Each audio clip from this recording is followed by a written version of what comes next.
అవునా నిన్నగాక మొన్ననే కాదు స్మార్ట్ వార్తలు ఒక వార్త ఎత్తిమి మన సంగారెడ్డి నర్సింగ్ కాలేజీలో చదువుకునే స్టూడెంట్ షూల రక్త పింజర పాము జొర్రింది. షూ తొడుక్కోనికి పోతే పామున్న చూసి ఆమె షూను బయటికి ఇసిరింది. మనం చెప్పులు బూట్లు ఇంటి ముంగట ఇడిచి ఆదర తొడుక్కొని పోతుంటాం కదా, కానీ ఇంటి చుట్టూ చిత్తడి జాగాలు ఉన్నప్పుడు బయట చెప్పులు ఇడిచి మళ్ళేసుకొని పోతున్నప్పుడు మంచిగా చూసుకొని తొడుక్కోవాలి.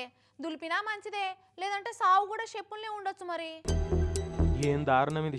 చెప్పుల దాక్కున్న రక్తపింజర పాంపిల్ల గరిసి సాఫ్ట్వేర్ కొలువు చేస్తున్న 41 ఏళ్ల మనిషి స్పాట్ల జీవిడిచిండు.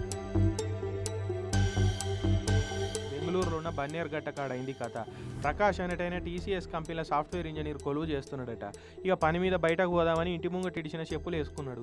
ఇక అందులోనే పండుకున్న రక్తపింజర పాంపిల్ల బొటనేలకు కాటేసింది. అయితే ఆయనకి ఇదివరకే యాక్సిడెంట్ అయినప్పుడు కాలుకు స్పర్శ జ్ఞానం లేకుండా పోయిందట. దాంతో ప్రకాష్కు పాము గరిచిన సంగతి తెలియలేదు.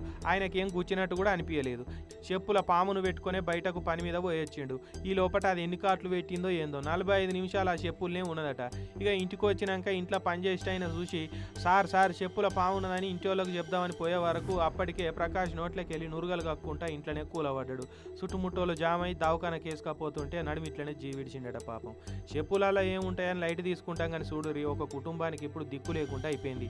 పాడైపోయిన స్లిప్పర్లైనా కనబడుతుండే, అవి క్లాక్స్ అయ్యే వరకు లోపల పండుకున్న పాము పిల్ల కనబడలే.